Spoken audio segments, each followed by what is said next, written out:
자, 여기 컵이 있습니다. 이 컵을 들어서 놓으면 어떻게 되는지 여러분이 다 알고 있습니다. 떨어지겠죠? 아마 깨질 겁니다. 그런데 만약 이 컵이 떨어지지 않고 공중에 떠 있다면 어떨까요? 내기 좋아하는 사람들이 있습니다. 확실하게 자신 있을 때는 돈 내기도 하는데요.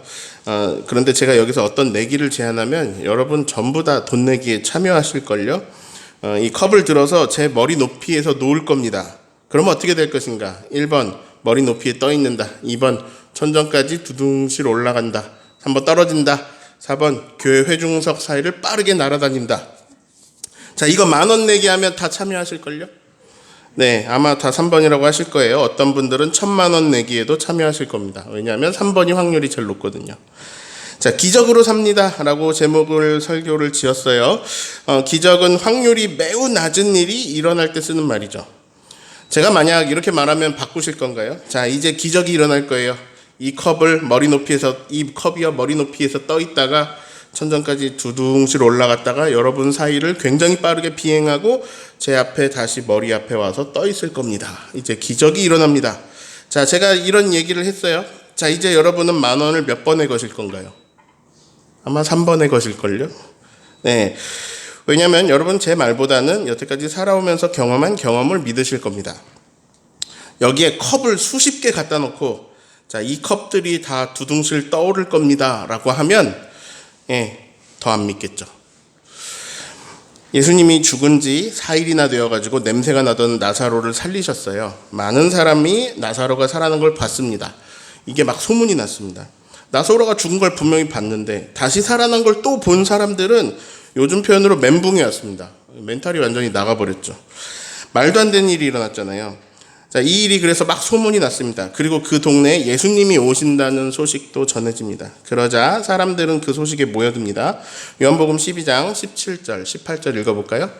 나사로를 무덤에서 불러내어 죽은 자 가운데서 살리실 때에 함께 있던 무리가 증언한지라. 이에 무리가 예수를 맞음은 이 표적 행하심을 들었음이러라. 자, 사람들이 예수님을 맞이하려고 모였는데 왜 모였다고요? 이 표적 행하신 거를 들어서, 나사로가 살아난 걸 들어서.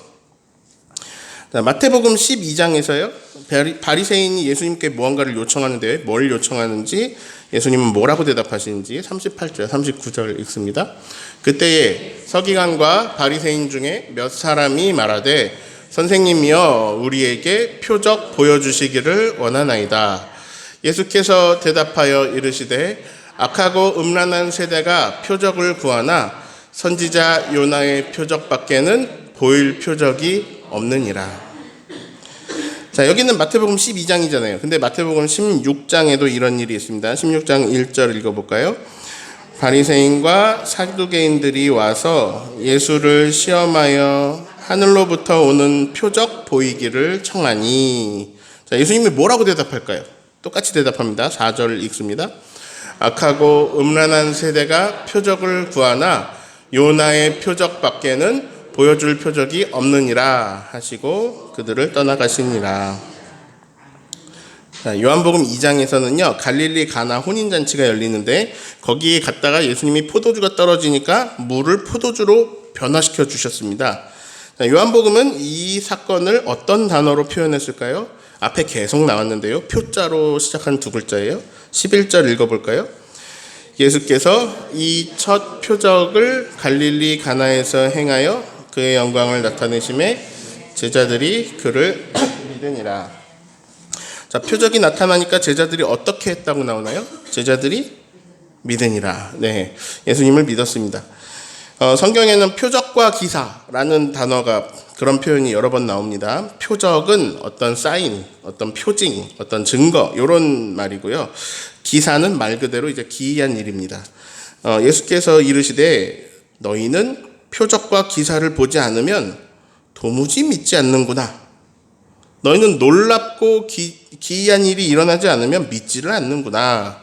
이렇게 말씀하셨어요. 저와 여러분에게 믿음이 있는 이유는 어쩌면 살면서 정말 희박한 확률의 어떤 기적 같은 일이 일어난 거를 체험했기 때문에 우리에게 믿음이 있는지도 모르겠습니다. 또 저에게 그런 경험담을 들려주신 분들도 계시고요. 원래 사람들은 이렇게 표적이 나타나야 신앙심이 조금 올라가거든요.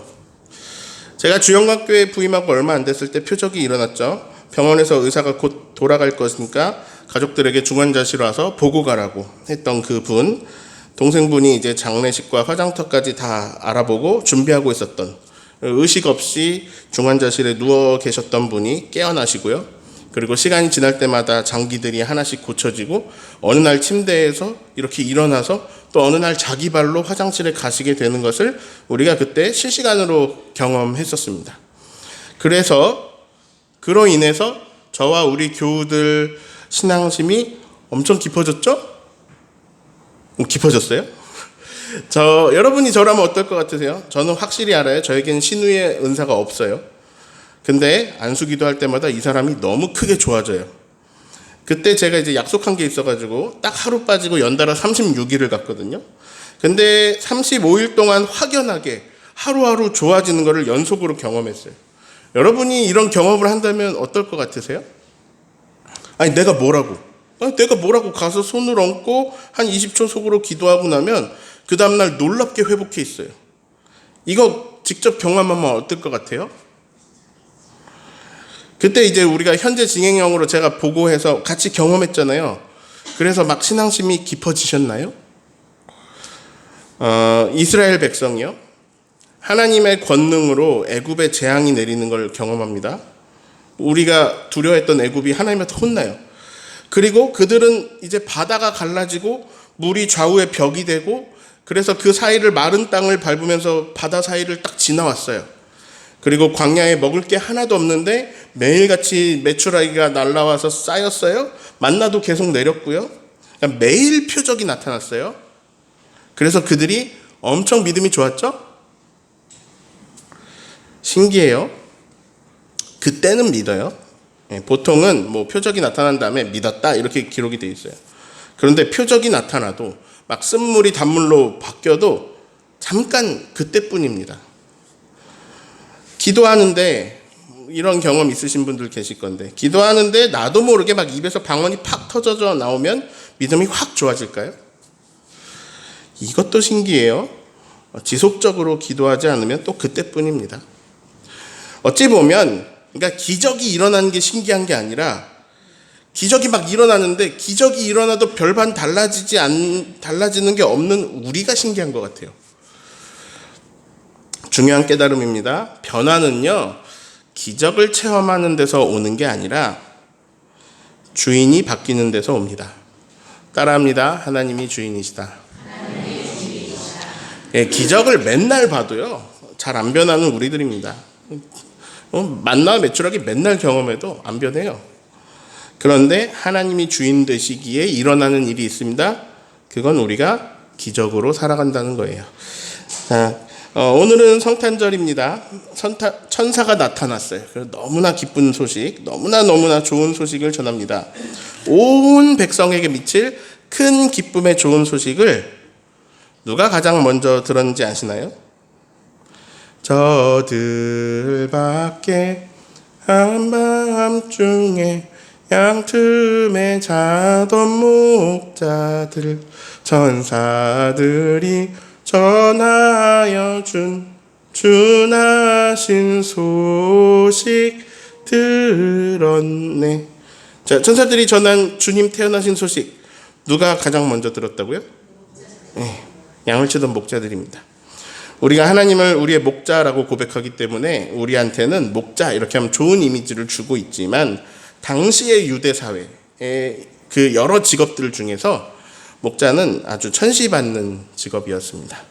일반 사람들은 목자들을 믿을 수 없는 사람들이라고 생각하기도 했습니다. 저 사람 목자야, 저 사람 양치기야 하면 저 사람 말은 믿기 힘들어, 신뢰가 안 가는 사람이야, 이런 말이 되기도 했었습니다. 그리고 목자들이 하는 일이란 유대인들의 규례에 보면 되게 부정한 일로 간주되었습니다. 깨끗하지가 않거든요. 자, 이 이야기를 살펴볼 때 명백한 것은 복음이 맨 먼저 그 당시에 사회적으로 천대를 받고 있던 사람들에게 전해졌다는 사실입니다. 8절 9절을 읽어볼까요? 그 지역의 목자들이 밤에 밖에서 자기 양떼를 지키더니 주의 사자가 곁에 서고 주의 영광이 그들을 두루 비침에 크게 무서워하는지라. 천대받는 목자들에게 주님의 사자가 다가와서 그들 곁에 섰고요. 주의 영광이 그들을 두루 비칩니다. 저는 농구를 좋아하는데요. 제 옆에 마이클 조던이 서 있으면 어떤 기분일까요? 조명이 나를 쫙 비추고 마이클 조던이 나를 향해 걸어옵니다. 그러면 신기할 겁니다. 저 같은 취미 농구반에서는 아주 영광스러운 일일 겁니다. 그런데 그는 인간이기라도 하죠. 하나님의 사자가 나를 찾아와서 내 곁에 서 있다고 생각해 보세요. 그리고 이 당시에 뭐 전기도 없고 아무것도 없어요. 근데 하나님의 영광이 나를 비춘다고 생각해 보세요. 지금 천대받고 있는 목자들에게 되게 어울리지 않는 일이 일어나고 있습니다. 목자들은 막 더럽고 북실북실해서 먼지가 벌레가 막 가득한 그 양털 사이에 있는 게 어울립니다. 그들은 양들의 오물이 섞인 더러운 흙바닥이 어울립니다. 그런데 어울리지 않는 사건이 일어났어요. 천대받는 자들에게 천사가 찾아왔어요. 이 어울리지 않는 사건에 목자들의 상태는 그러면 기분이 좋아야 될 건데 좋다기보다는 두려웠습니다. 무서웠습니다. 두려워하는 목자들에게 천사가 말합니다. 무서워하지 말아라. 보아라, 내가 온 백성에게 미칠 큰 기쁨의 좋은 소식을 너희에게 전하노라. 자, 온 백성에게 미칠 좋은 소식이라면, 그럼 그 당시 로마 식민지였는데 로마 황제한테 말해야죠. 아니면 뭐 유대 사람이라면 유대 사람한테 전하고 싶었다면 대제사장한테 갔어야죠. 아니면 적어도 천부장급 아니면 랍비 수준은 좀 돼야 되지 않겠습니까? 그러나 천사는 목자에게 전하였습니다. 그 소식은 이것입니다. 오늘 다윗의 동네에 너희를 위하여 구주가 나셨으니 곧 그리스도 주시니라. 자, 누구를 위하여 나셨다고 천사가 말했습니까? 너희를 위하여. 사람들에게 천대받으며 무시당하며 살아가는 너희를 위하여 구주가 나셨다. 그러면서 표적을 얘기하는데요. 우리는요, 자기 힘으로 절대 감당할 수 없는 일, 우리 수준에서 절대로 일어나지 않는 초월적인 일을 기적이라고 말하고, 그게 증거가 되고 표징이 될 때 표적이라고 말합니다. 바다가 갈라져요? 물이 벽이 됐어요? 소리를 질렀더니 막 성이 무너져요? 물 위를 걸어요? 이런 건 우리 수준이 아닙니다. 이건 내 힘으로 할 수 없습니다. 이런 걸 이제 우리는 표적이라고 부릅니다. 그런데 천사가 놀라운 표적을 알려주는데요. 이 표적은 좀 성격이 다른 것 같습니다. 12절을 읽고 표적이 무엇인지 찾아보시기 바랍니다. 너희가 가서 강보에 쌓여 구유에 누워있는 아기를 보리니 이것이 너희에게 표적이니라 하더니. 자, 뭐가 표적이래요? 강보에 쌓여서 구유에 누워있는 아기를 볼 건데 이게 표적이다. 어떠세요? 놀랍나요? 아기가 포대기에 쌓여가지고 누워있어요. 놀랍나요? 목자 입장에서는요, 또 이제 우리가 이 성경을 읽고 있는 우리 입장에서는 이 이야기 별로 표적 같지 않습니다.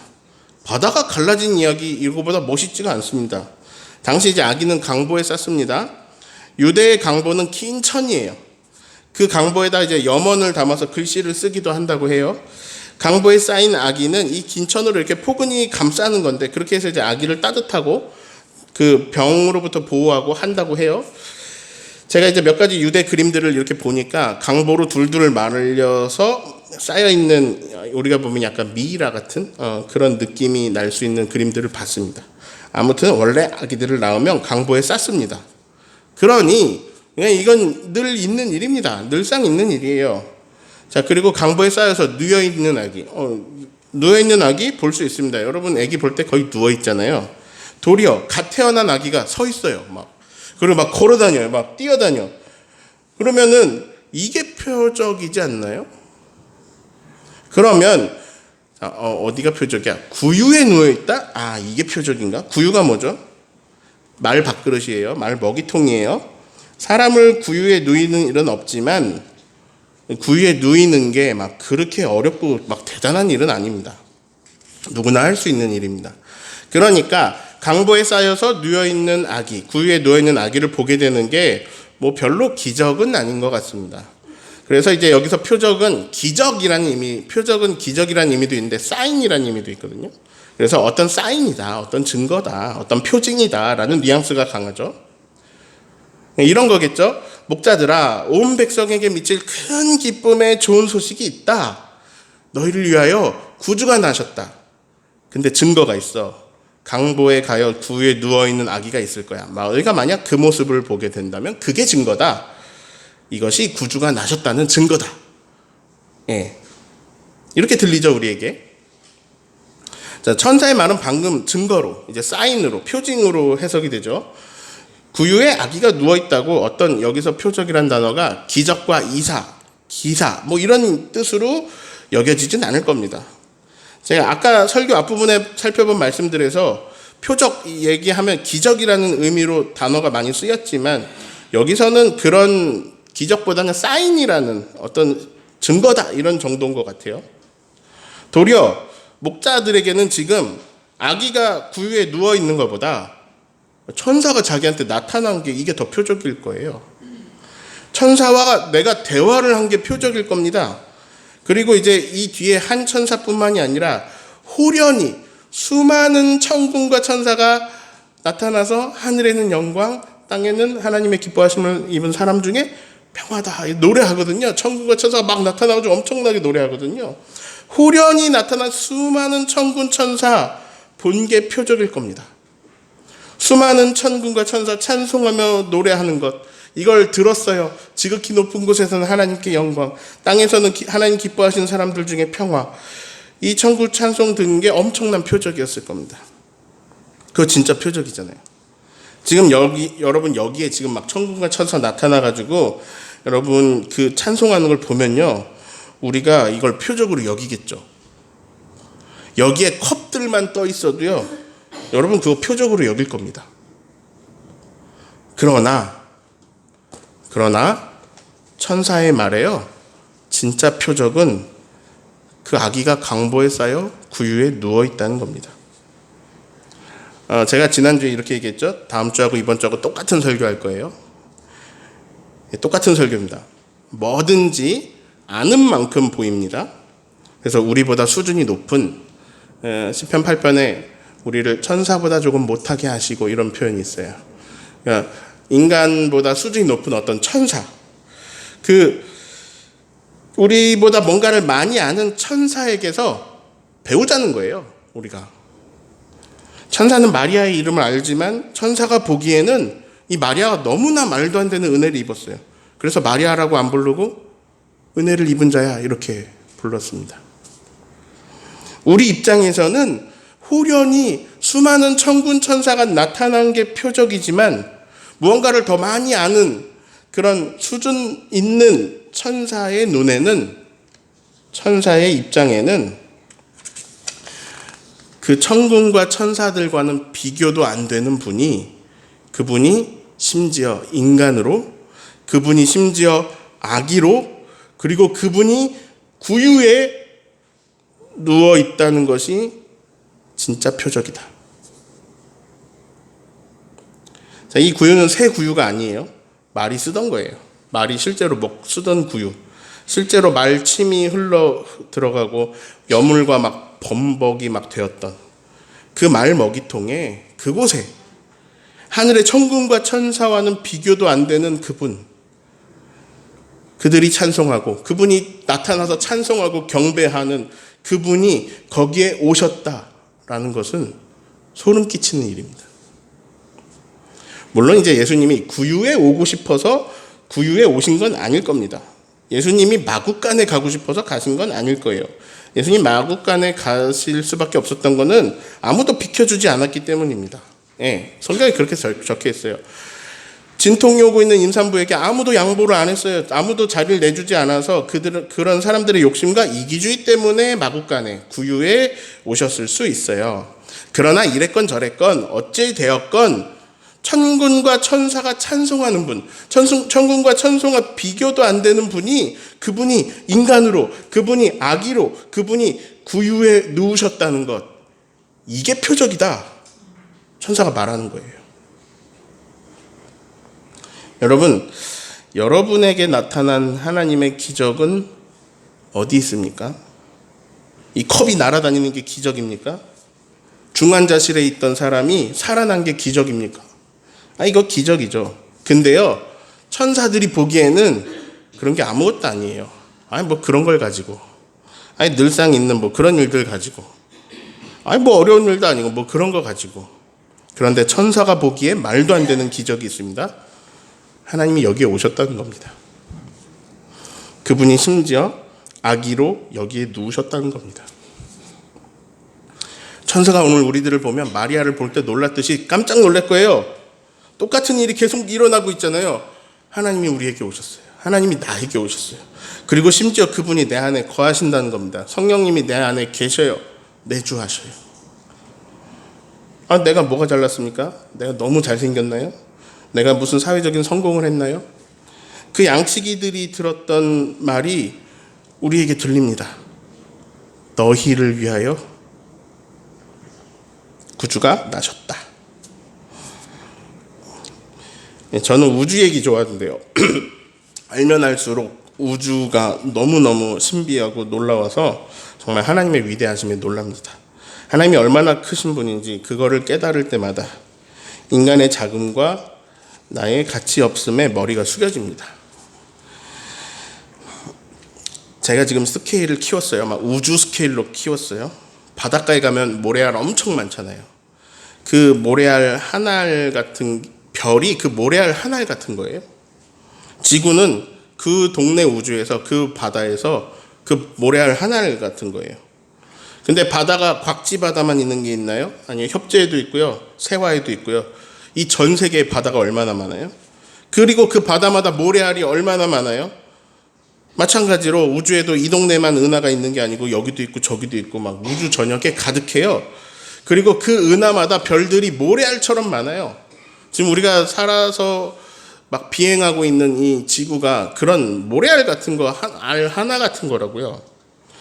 그런데 이런 지구 같은 별이 오늘 갑자기 수백만 개가 탁 생기는 것보다 훨씬 더 어려운 기적이 뭐냐면, 그 모든 것의 주인이신 하나님이 여기 뭐 별 볼 일 없는 것 같은 우주 스케일로 볼 때 그 조그만 모래알 한 알에 사는 지배종 인간이 되셨다는 겁니다.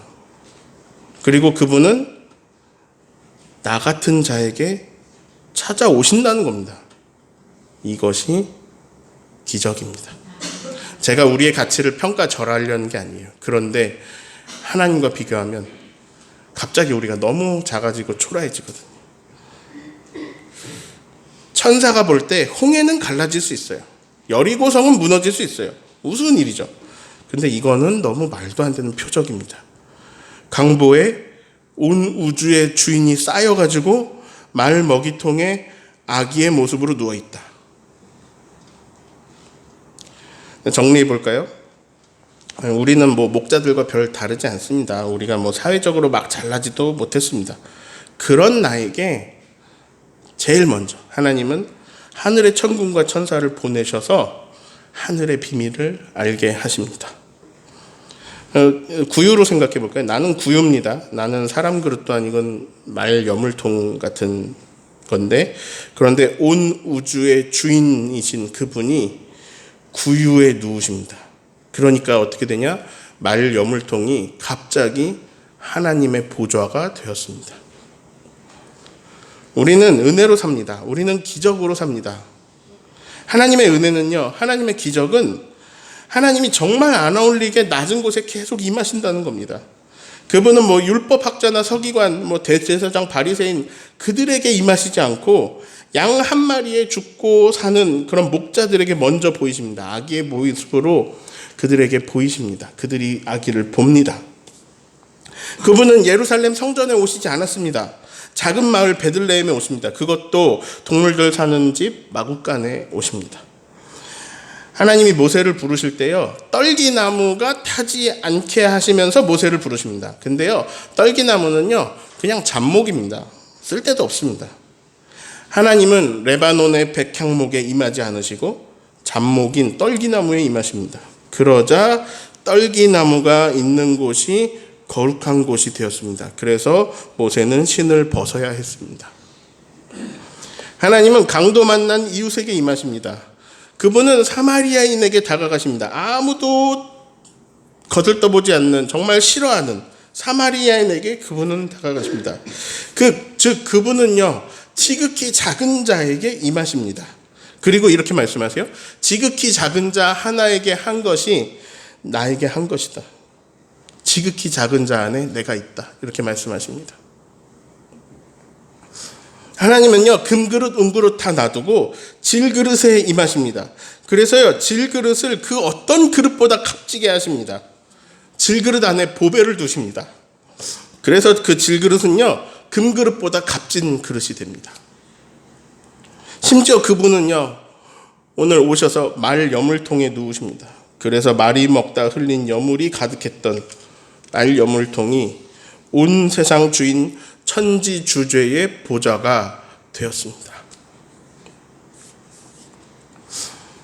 어떤 사람이 결혼 선물을 하면서 청혼을 하는 장면을 떠올려 보세요.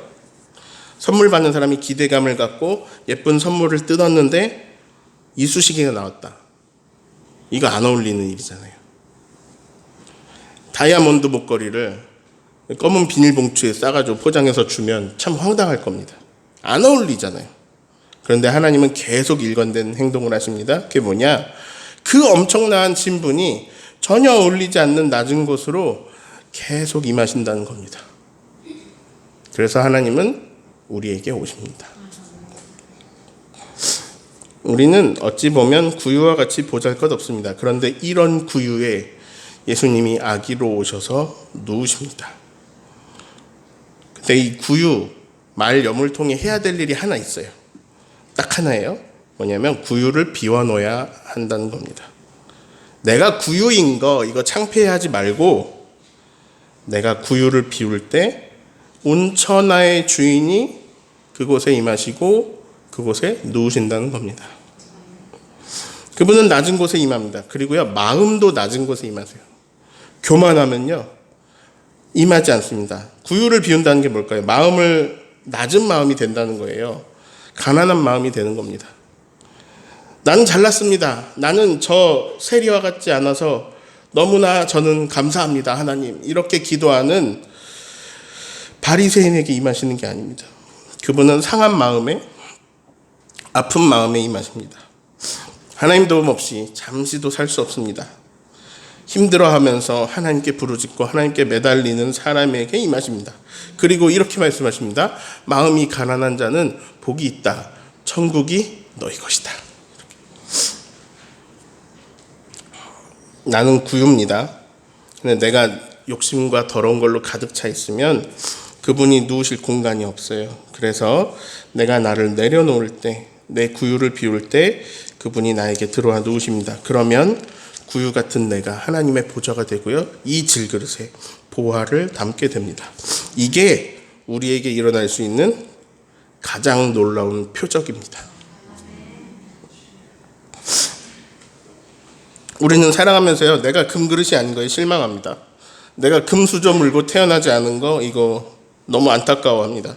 아무리 봐도 내가 질그릇인 것에 실망합니다. 그리고 하나님께 떼를 씁니다. 나 금그릇으로 만들어주세요. 이거 떼를 씁니다. 아니, 저도 우리가 금그릇이면 좋겠어요. 그러나 하나님이 우리에게 말씀하십니다. 내가 너 안에 거할 수 있게 이제 그만 너의 욕심들을 버리는 게 좋겠다. 천사가 정확한 표현을 했습니다. 지금 목자들은요, 천사를 보면서 막 호련히 나타나는 영광을 보면서 표적이 일어났다고 두려워하고 있습니다. 그런데 천사는 말합니다. 아니야, 너희는 강보에 쌓여서 구유에 아기가 누워있는 걸 볼 건데 그것이 표적이다. 천사의 말씀을 들으십시오. 예수 그리스도께서 우리에게 오신 게 기적입니다. 예수 그리스도께서 나 같은 자에 오신 게 표적입니다. 이게 확실한 증거입니다. 그리고 예수님이 나를 위해 십자가 지신 게 진짜 표적입니다. 그래서 이 하나님이 사랑하시는 증거라고 하셨어요. 너희를 위하여, 우리를 위하여 구주가 나셨으니 곧 그리스도 주시니라. 천사가 절대로 이해할 수 없는 표적이 일어났습니다. 왜 이렇게 높으신 분이, 왜 임종철 같은 자를 위하여 왜 이 구유에 오시는가? 왜 그렇게 높으신 분이 마리아의 태에 오시는가? 하나님의 주권 때문입니다. 하나님이 결심하셨습니다. 그분은 그런 표적을 결심하셨습니다. 그분은 죽으시고 3일 만에 다시 살아나시면서 요나의 표적을 보이십니다. 네. 우리가 만약에 천사만큼 안다면 이게 얼마나 큰 은혜인지, 이게 얼마나 큰 표적인지 알 겁니다. 그런데 우리가 그걸 잘 모르고 살아갑니다. 그러나 알든 모르든 은혜는 은혜예요. 모른다고 은혜를 안 입은 건 아니에요. 모른다고 기적으로 살고 있지 않은 건 아니에요. 천사처럼 알건 그냥 모르건 결론은 똑같습니다. 우리는 은혜로 살고 있습니다. 우리는 기적으로 살고 있습니다. 그리고 그것은요, 그냥 하나님의 결심으로, 하나님의 사랑으로 하나님이 이루신 일입니다.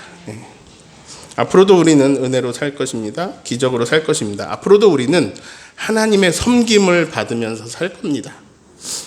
그래서 우리에게 소망은 하나님께 있습니다. 너희를 위하여 구주가 나셨다. 은혜입니다. 기적입니다. 이거 우리가 할 일은 기뻐하는 것입니다. 날마다 기쁨으로 살아가는 저와 여러분 되시기를 예수님의 이름으로 축원합니다.